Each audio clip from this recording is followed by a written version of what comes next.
প্রথাগত রাজনীতির বিরুদ্ধেই এক ধরনের মানুষের অবস্থান ছিল জুলাই অভ্যুত্থান বা এর পরবর্তী সময়টাতে।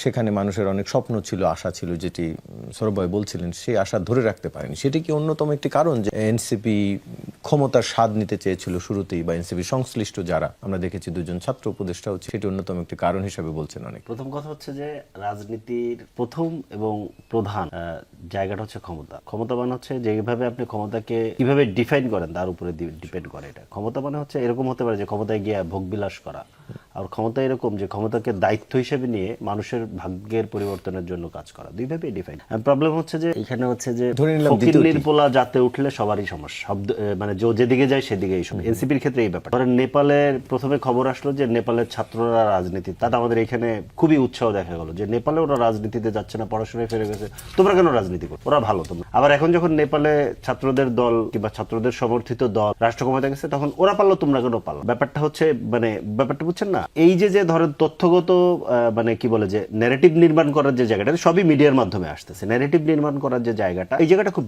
আসলে কিভাবে ন্যারেটিভটা নির্মাণ করা হচ্ছে, সমালোচকরা করেছেন, স্বীকার করছি। কিন্তু জনগণের তথ্যগত অনেকগুলো নেপালে গণ অভ্যুত্থানের দল জিতছে, এখানে গণ অভ্যুত্থানের দল জিতে না, এইভাবেও ঠিক বলা যাবে। কেন আমি আপনাকে দুইটা জিনিস বলি। সেটা হচ্ছে নেপালের ফাইটটা, নেপাল আমাদের থেকে এক স্টেপ আগে ছিল কিংবা আছে এখনো এক স্টেপ আগে। নেপালের ফাইটটা হচ্ছে দুর্নীতি। আমাদের কিন্তু জুলাইয়ের ফাইটটা দুর্নীতির বিরুদ্ধে, অপশাসন দুঃশাসনের বিরুদ্ধে ছিল। নেপাল কিন্তু একটা লম্বা ফাইট দিয়ে রাজতন্ত্র থেকে বেরিয়ে একটা নতুন সংবিধান তৈরি করে, এরপরে সরকারগুলো দুর্নীতি করতেছিল, নেপালের জেনজি বিক্ষুব্ধ হয়ে তাদের বিরুদ্ধে আন্দোলন করে, এবং যাদেরকে হটাইছে ওরা কিন্তু নির্বাচনে ছিল। ওখানে কিন্তু পার্থক্য। বাংলাদেশের সমস্যা হচ্ছে বাংলাদেশে ওই অর্থে রাজতন্ত্র ছিল না কিংবা নেই, কিন্তু বাংলাদেশের যে স্ট্রাকচার আমি একটু আগে যেটা বললাম, 72 সালে যেটা শেখ মুজিব চিন্তাই করে বানায়, ওটা একটা একদলীয় উইনার টেক্স অল। আপনি খেয়াল করে দেখেন, মানে ডিসি কোহিনুরকেও বাবুল ভাইয়ের দলের, ওইটাও তার দলীয় পেটোয়া বাই, মানে এখানে এই ইয়েটা এসে পড়েছে। ধরেন গভর্নরও তার ব্যবসায়ী নেতা হতে হবে, নাহলে তার বিজেএমএ নেতাদেরকে ওনারা সুবিধা দিই। দুদকও তার নিয়ন্ত্রণে থাক, পুলিশ বাহিনী তার নিয়ন্ত্রণে থাক। মানে খেয়াল করেন, নতুন একটা সরকার আসলো, এত রক্তপাত দিলাম, এত একটা ইন্টারিম সময় গেল, আমরা সবাই মিলে আলাপ আলোচনা করলাম, বিরাট ধরেন মনে করেন যে পিআর চলতেছে, তারেক রহমান খুবই দারুণ দারুণ কাজ করতেছেন,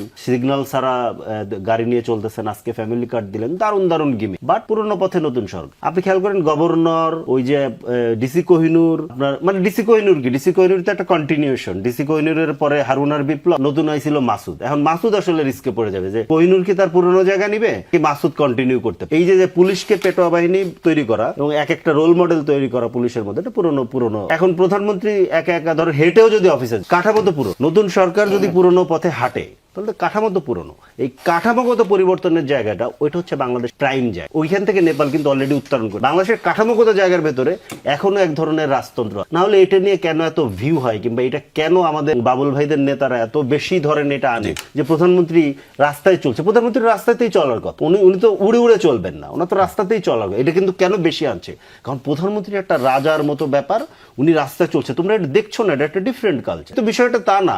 শেখ হাসিনা যেটা করছে ওইটাকে ধরে আপনি তো উদাহরণ দিতে পারেন, তো কোনো উদাহরণ না। শেখ হাসিনা তো একটা চলছে। তো সেই জায়গা থেকে আপনার ধরেন মানে নেপালের যে জায়গাটা, নেপালের সাথে আমাদেরকে আপনি তুলনা করতে গেলে এই জায়গাগুলো আমাদের মাথায় নিতে হবে। নেপাল একটা নতুন সংবিধান আনতে পেরেছে, একটা লম্বা লড়াইয়ের, আমরা কিন্তু ওইখানে এখনো যেতে পারিনি। এবং একটা জিনিস আমি বলি, টেকনিক্যালি যেহেতু এখনো জুলাই সনদ বাস্তবায়ন হয়নি, টেকনিক্যালি আইনগতভাবে যে সিদ্ধান্তগুলো ধরেন দুদক, কোহিনুর কিংবা ধরেন গভর্নর প্রশ্নে সরকার নিয়েছে, টেকনিক্যালি সেগুলো সবই আবার ঠিক। কেন? কারণ আপনি তো পুরনো রাষ্ট্র ব্যবস্থার মধ্যে আছে। শেখ হাসিনা যতটুকু পাওয়ার এনজয় করতেন, জনাব তারেক রহমান একই পাওয়ার এনজয় করেন। ইনফ্যাক্ট টেকনিক্যালি উনি বেশি এনজয় করেন। কেন? কারণ শেখ হাসিনার এগেনস্টে বিএনপির মতো শক্তিশালী বিরোধী দল ছিল। এই মুহূর্তে তো ধরেন বিএনপির ওইরকম বিরোধী দল, আমরা তো আন্দোলনের সহযোগী শক্তি, আমরা ওইরকম বিরোধী দল হয়ে উঠতে আমাদেরকে অনেক মারতে হবে, তারপর আমরা ওইরকম বিরোধী দল হয়ে উঠবো।